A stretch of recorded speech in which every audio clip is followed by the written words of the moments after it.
I got my first passport when I was 3 weeks old, and I started traveling right then and there.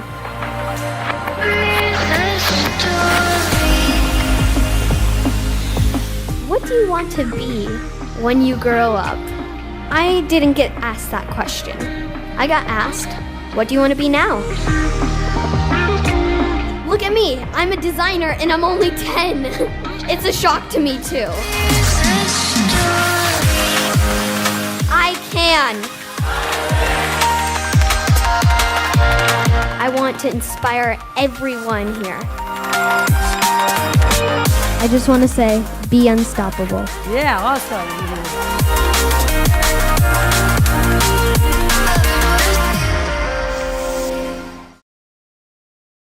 What's up, guys? This is the Danny Carlson Podcast, and we are here in full production mode. We have this full studio and an entire team with a bunch of cameras and all these fancy lights, ClickFunnels plaque, Forbes article, and this is going to be a really interesting interview because this major achievement that's on the TV right here, if you're watching, is a Forbes cover article with Hanalei and her mom. And this just happened like 5 days ago. So I think that's a good place to start the interview is what's the story behind this Forbes article? Because that's huge. Yeah, so my mom has done so many awesome things. She works online, and me and my family have kind of been traveling all of our life since I was born, and I can touch more into that story. But recently she got into a Forbes article because she does marketing, all these cool stuff, and help people create their brands and make them so beautiful and kind of just help people with their messaging and what they love. And this is a story on kind of what she has done and what she's became. And so it's really cool that she did this Forbes article, and of course she talked about me and like our lifestyle and stuff. So it's really cool, and I'm and I'm like so beyond happy, and I am so proud of her, and it's awesome. And so kind of like our life story and what we have done has been put into this article for like how I was born and how I've been raised and kind of the mindset and how I became. So yeah. And what does that feel like to have a Forbes cover article? Because that's something that people work so hard for so long. Like, has it really clicked in your head that you like that's such a big achievement? Yeah, so my mom, we stayed up until 11 o'clock at night and just waiting for it to be released. And since it was all of her work that she's put into it, it was really something excited that we were able to like come together and just like do a little celebration at 11. We're like, oh, it's like Happy New Year's. We were like celebrating and all this stuff. So yeah, I'm really proud of my mom, and she's done so many great things, and that article is a really big thing for her. She's been wanting to get in Forbes for a long time, and especially talking about me and like talking about the family, it means a lot. So she's very happy, and I'm very happy for her. So yeah, well, congratulations. And just to set the tone for people too, I want you to talk a little bit about another just big event that just shows the scale of what you guys are doing. Like, you turned down a $30 million investment opportunity from one of the sharks from Shark Tank, right? Tell us a little bit about, why you turned down such a large amount of money that most people would have jumped at that opportunity. What was it? So about when I was like 12 years old, which is funny to say because that was like a year ago or two. So when I was around 12 years old, I got offered $30 million to be invested into my business. If you guys don't know, I have created a fashion brand where I create eco-friendly fashion that uses sustainable materials. I'm wearing one of the shirts right now. It's very comfortable. That uses sustainable materials like bamboo. And my goal is to make the world a better place and taking one things at a time that are hurting our planet and changing them into a more sustainable thing is what I want to do. So I created a fashion company. I still have it, and we've been working on it, and we have a small shop in Bali here. And and a few years ago, I got pitched $30 million from an investor to be able to be invested into my company. And he was telling me like, we can get you on Vogue magazine, we can get you on these big articles, we can do all these things, like you'll be known everywhere, but I will own 70% of your company. And that will be all the profit. And he's like, look at, and like the whole entire time, he's like, look at this. If you make $100 million, like I will get $70 million and you'll get the rest of it. And I'm like, but why don't I get the $100 million if this is what I've made? And so it's something where I felt like it didn't come to my values, and it compromised what I was believing in, which was slow fashion, making everything sustainably, not making a mass market and all this stuff. So I decided to turn down the offer to do what I love and continuously just make myself happy in what I do. And it's not about selling as much products. It's about getting that message out and making people happy and making sure that I'm happy while I'm creating something. So Yeah, and I mean, like, you have good money from what you guys are doing. Like, look at this place that we're living in here, and in Bali especially, a little bit of money goes a very long way. So do you think that, like, what was it that instilled in you the need to do something that you're passionate about instead of just chasing a lot of money? Because most people, myself included in the past, have just been really, really focused on the chasing money, and it can be a really alluring thing. So how at such a young age did you just go over here when everyone else is really focused on going over here? Yeah, so when I was 7 years old, I got asked, what do I want to be now, instead of what do I want to be when I grow up. And that single thing changed my mindset and what I could truly be, since a lot of kids my age get asked, what do you want to be when you grow up? What do you want to be in the future? What do you want to do when you're older? Because as a kid, you cannot accomplish anything except for go to school and just work on this. You'll like go to college, you'll get married, you get a job, and then you'll be able to do what you love. You can't choose it in the now. And so I feel like we need to change our mindset, knowing that we can be happy by what we do now, and we don't have to wait. We don't have to wait for that future. So when I got asked, what do I want to be now? That changed my mindset. That changed what I could truly want to do and be. And so, of course, I asked for $20 from my mom and dad, and I bought threads, needles, fabric, and I started sewing these little tiny keychains of these little food items. And I sold them to all my mom's clients at her events, and I made enough money to make my first prototype. Since I was interested in fashion, I made my first prototype of clothing, and I sold it. Then I was able to invest it back into my company. And since I've lived in an entrepreneurial family, I've been able to learn the value of money, learn investing, and I've had people who are able to support me in what I do. And so now I have a fashion company where we're making face masks right now and helping people in this time in need. And I really want to create something where I can do what I love now, either if that means fashion, if that means artwork. I've been really going into my artwork and my creative side again and kind of learning more. And if I'm not happy, I will not do it. So making sure that I'm happy in that moment is the most important thing to me. So. Yeah, and I think a lot of people, they hear a story like yours and they just assume that, you came up with this idea and everyone loved it and it just took off and it was a massive success. Yeah. Was that the case for you, or were there just like some big roadblocks where it maybe took way longer than a lot of people think to gain that traction, or there was just some big hurdles that you had to overcome? Yeah, of course there's been roadblocks in this journey almost, either being through not making sales at times, like speaking at events and not being able to sell my clothing or stuff like that. But I think I've always stick to what I've loved. And for me, it's never really mattered about the money. If I don't make money, I don't think that's a huge down for me. I don't think that's something that's not really important. Like, if I make money, that's incredible because I want to make sure I'm able to share a message. My message with creating eco-friendly fashion, with inspiring people that they can change the world now, means way more to me than selling a shirt. The t-shirt is something that they will see and that they're able to hold on and show that they can wear something sustainable, that they can share that same message. So sharing that message means most to me, and if I'm able to get that across, that's the most important thing to me. But of course, there's been at times where starting up a company is hard. I'm so fortunate because I have parents who are entrepreneurs, and we've been able to meet so many incredible people to help us create something. And it's all about kind of the 3 steps that I used when I was starting my business was making sure I believe in myself, making sure I believe in what I do, because a lot of times when you're starting a business, you don't have hope and you don't have belief, even though you say you do. And that's how it plummeted. That's how business plummets, because you don't have that true belief. You may say you know what you do. You may say that you are very excited and that you want to do it, but if you don't believe in yourself, you'll fail. Yeah, self-sabotage, right? Self-sabotage. And so believing in yourself and then sharing your voice, like using social media to talk about what you love, like doing lives, doing videos, so then people are able to hear what you have. And my main company is giving a message, sharing a voice, and inspiring people means so much more. So being able to do videos has kind of shown people what I do and what I create.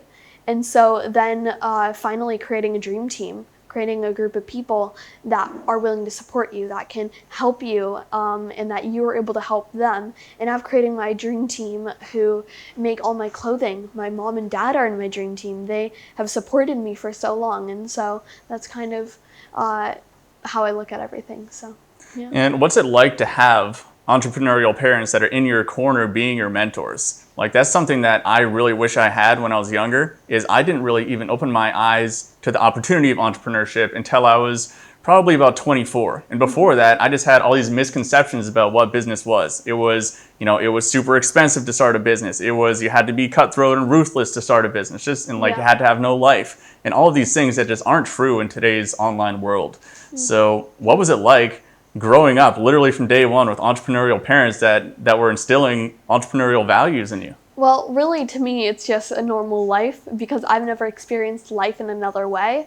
But I feel very fortunate to have people who are very supportive. And one kind of how we started all of this is my mom and dad invested in real estate and lost everything. And they just bought this multi-million-dollar house. They have all these cars. We have all these expensive things because they wanted to build a life for me so then I would have the best life. But they start realizing after they lost everything, they're like, what do we do? My mom quit her job and started working online. My dad was in engineering, and they both quit their job to do all these things. And now that everything plummets, that just hit so badly that they're like, what can we do? We have to give away everything, and we can't just go back to our jobs because that's not what we love. So they decided to start traveling the world. And they're like, we want to raise someone, a kid like me, to learn from the world, to learn values and learn how to care for the world. And that has shaped me in what I've done, and why I want to help the world so much is because I've seen people around this world who needs help, who needs to be able to be helped by people and have more of an open heart from other people who are maybe more fortunate.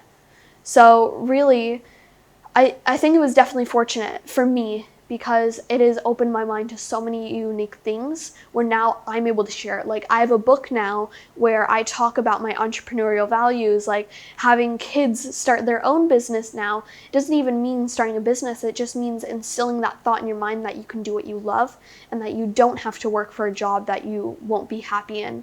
And you don't have to confine to society's norms, that you can truly do what you love now. So. Yeah, see, that's so interesting because I have a lot of students who I help them start freelancing or start their own online business, just doing their own services. But the main barrier for almost all of them, these are all adults, people who have, are in their 20s or their 30s or even 40s.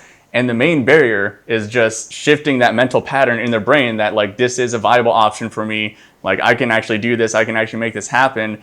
Whereas kids are in maybe a little bit of the naivety, if you grow up in a certain way and that's just how things are, you're not going to develop all of these big complexes and barriers in your brain. Do you think that if kids were raised differently, then it's possible that there would be more kids like you who just literally just go after exactly what they want and don't develop all these mental complexes? Yeah, because at kids around the age of 8 to 10 years old, or 7 to 10, that's kind of the age where we're making our personality. We're learning from people, we're learning kind of life, and we're growing our personality in what we do.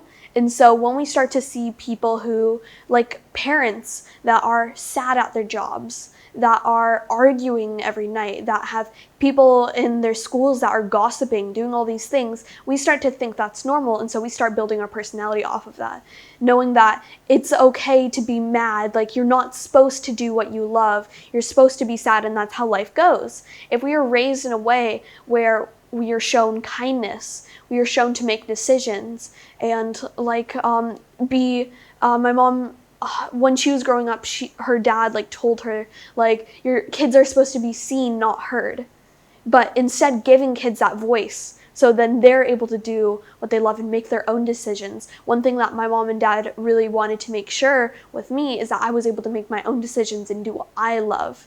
I was able to choose, instead of saying like, oh, I don't want pizza, I don't want this, instead saying, I want this, I would like this. And so I'm able to make my own decisions and choose what I want. So, yeah, instead of trying to like avoid everything you don't want, just choosing what you do want is such a more powerful mindset to have. Yeah. And so like if kids were able to be raised in a mindset where more things are open to the possibility, less shame, and like I feel like with adults, like you were saying earlier, with people who were like kind of choosing like entrepreneurship, the one thing that they were stuck in was the mindset. It's like the people that you're around are what shift your personality. If you're around mean people who will yell or like stuff like this, or who have a very bad energy in a way, you'll start feeling that same way, because we're animals. We take on the same personalities of the people that are around us. So if we surround ourselves with people who are kind, people who are thought leaders, who are inspiring, who are doing something different, then we'll start to become that, because we look up to those people. And we shift our mind and we shift who we are based on the people that we're around. So. Yeah, so you're an elementary school dropout. And you dropped out of 6th grade? 4th grade? 5th grade, actually. 5th grade, man, I'm slacking. Wow, that's so cool. We're all slacking, man. I'm the only one, I think, that I know that can use the elementary school dropout. That's, like, on my Facebook, it's like, what have you done in life? I've dropped out of school, I've created a business, and I live in Bali. Which is not very common. Yeah. Do you think that the public school system is broken? Well, I have been traveling all my life, and I've always chose to be in school, and that's just something I want to do because I've always wanted a social life and being able to be with friends. But when I started creating my business, this school system wasn't working good for me, and it wasn't letting me thrive. I would wake up super early and I would go home very late, and I wasn't able to work on any passion projects I had, because it was all something that you're supposed to think this, you're supposed to do this, and then there's no creativity. Like, there was only one art class for like 30 minutes a week, and me being a super big artist and just loving to create, that wasn't fulfilling what I wanted to be doing. And I've been creating videos since I was literally a baby, and with creating content with my mom and dad and just documenting our life. Like, I got really bullied. I was really hurt in school, where these kids would pull up the videos of when I was like when I was like 5 years old, like doing these videos by myself, and they would connect it to the school projector and play it so all the kids in the school could watch and all the class could watch, and they would laugh at me. And I really stopped doing what I love at that point, because I thought that I wasn't good enough and that I was doing something bad, so I stopped doing it. And for a while I would bottle up my feelings in what I did, and I hurt dramatically from that, because that affected who I was as a person and all the things that I loved and all the things that I thought were incredible, like my artwork, like doing videos, creating fashion. I thought that was bad now because these kids were laughing at me. And so I stopped doing it. I stopped creating art. I started saying horrible things about myself because that's what the kids were saying to me. And so I dropped out of school because the school system and what I was learning was bad, just for how my brain processed. And I always felt like I was lower than the other kids, or not as intelligent as the other kids, because of how the school system was set up, that the way I learned wasn't the way other kids learned. And so I learned slower. And then having kids laugh at me and having them say mean comments about me really hurt me. So it wasn't a safe environment for me to be because I didn't want to be there anymore, and I didn't feel like I wanted to do anything that I loved anymore. So I dropped out of school to make sure that so I could do what I love, and so I could grow better as a person. And so I definitely think that for people like me who are creative, kids who do love creating new things and who learn differently, the school system definitely affects them, and I feel like it needs to be fixed, but that's why I dropped out to school myself. So Yeah, I totally agree with you on that. Like, I had a really hard time in school. I'm similar to you in the fact that I have a very creative brain where I'm much more suited to entrepreneurship or working for myself and in my own creative projects. Yeah. But I struggled during middle school and high school a lot. I just had all this energy that ended up going into bad avenues. I just started partying a lot. I used to smoke cigarettes when I was younger, which surprises a lot of people. And that really, I think, was due to just being suffocated by a system that wasn't set out for people like me and for people like you. So I think it's very inspiring, you sharing your story of, what you've achieved at an age even before you'd be graduating high school is what's possible if you just take, even the first half of your schooling years and then put that same energy into something that really fits you. So I think that's super inspiring. And it's interesting here to hear about the bullying and everything like that, because anyone who has any kind of following online receives a certain amount of bullying, of really negative hate comments and stuff like that. And my roommates are Instagram influencers, and they get negative comments all the time, and it really affects them mentally, even though they say that it doesn't. For you, are there any specific tactics that you can stay true to yourself and really not listen to all the hate that you get online, all the negative comments and stuff like that? Do you just shut it out in your brain, or how do you stay true to yourself and not listen to the negativity? So I really try not to listen to people that are being negative, and I'm grateful that I don't have as many people who are mean to me online or who are talking bad about me online. I luckily have a group of people online that really support me in what I do, which I'm very grateful for. But whenever I do get that one comment or something mean or something like that, it's it definitely does hurt, because that kind of triggers when I used to be bullied in school, which hurt me. So it definitely does hurt, but one thing that I have learned is just laughing it off and knowing that I am doing what I love and what makes me happy is what I should be doing. And if someone doesn't like that, they should stop watching me then, because I am happy with what I'm doing. One thing that I've always been interested in is happiness. I want to feel happy. I want to feel good. And if I'm doing something that makes me feel good and makes me happy, like creating artwork, then I'm going to continue doing that, because that makes me feel full.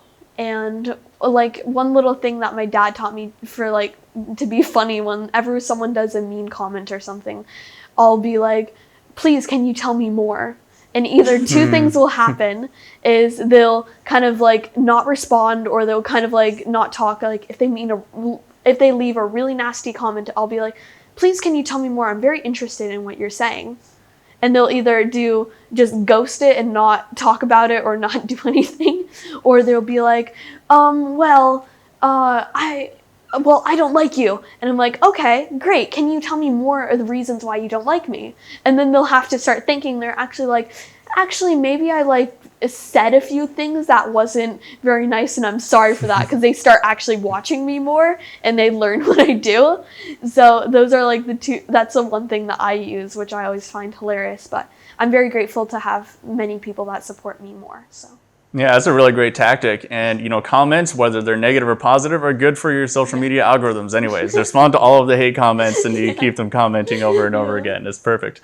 I'm really interested to hear what your typical daily structure looks like. Yeah. Most people your age, they have the structure of going to school from this time to this time, and that takes up most of their time. But, someone who is doing their own business like yourself, part of being successful with your business is actually having some structure and not just going off surfing whenever you want to and stuff like that. So what does a typical day look like for you? One thing that's really funny is that I feel like this may be different from other people looking at my daily life, but for me, I feel like I don't have as much structure as most people. Like, I will I'll be like, my friends will call me and they'll be like, hey, let's go surfing now. And I'll just head off surfing.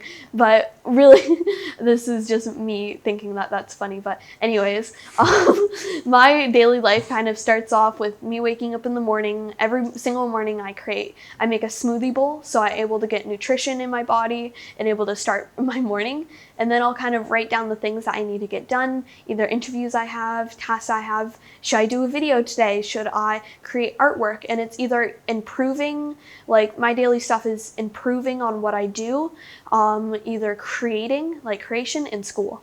So I'm working on my business, I'm improving my skills, if that means art skills, if that means speaking skills, or I am working on my schoolwork. So those are kind of my things that I work on a daily basis, or at least strive to work on. And of course, I make sure that I take time so I can have fun, because I'm 13 still and I'm still a kid, so I want to make sure I'm able to enjoy my life and what I do. So I make sure I get my work done in the day and I get everything I need to get done, and that fulfills me so much because it makes me happy, because creating and drawing makes me happy, and I'm also able to do it as a job. Not really, I don't look at it as a job, but I'm able to make money from what I do, so that really makes me happy. And then I'm able to go off surfing with my friends in the afternoon and just have fun. And so that really means a lot to me. So that's kind of how my daily day works out. So yeah. It doesn't sound too bad, really. And we especially live in a beautiful place, so it's very fortunate. It's awesome. So. Oh, absolutely. And we're coming up to the end of our time here, but what would you say to parents out there who, you know, they're looking for the best way to raise their kids in 2020 and going forward, that is not going to get trapped up in all of the things that you mentioned in this interview? What kind of advice would you give to them to raise their kids to have the freedom and the creativity that you have had? I definitely say that just know that your kid is a human being as well. Giving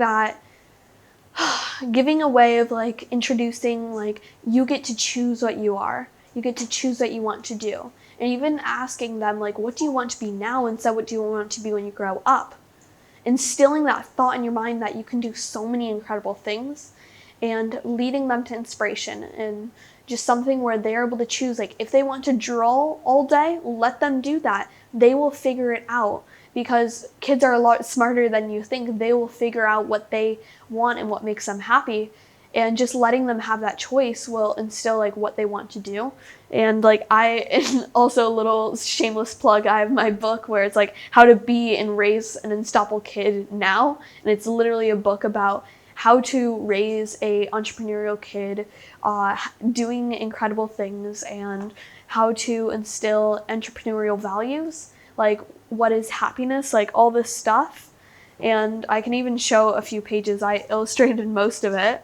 And it's like... These are your drawings? Yeah, these are most of my drawings, and we had them edited. I made this when I was really young, so these are like all my old drawings, and it's like happiness comes from within. And I actually wrote in this a long time ago, but it's like sharing is caring, like all these different things. And it starts from like the values of being a kid, and like the values of what does it mean to be an unstoppable kid, what does it mean to have a passion, like all this stuff. And then it starts going into business values in the back, like money management, legal requirements, stuff like that. And it's something that can inspire you to do what you love now, and then it can be how to create a business off of what you love even as a kid. So that's something that I created, which I think is incredible. And we also created a little program off of that as well, where it's like a video course walking you through.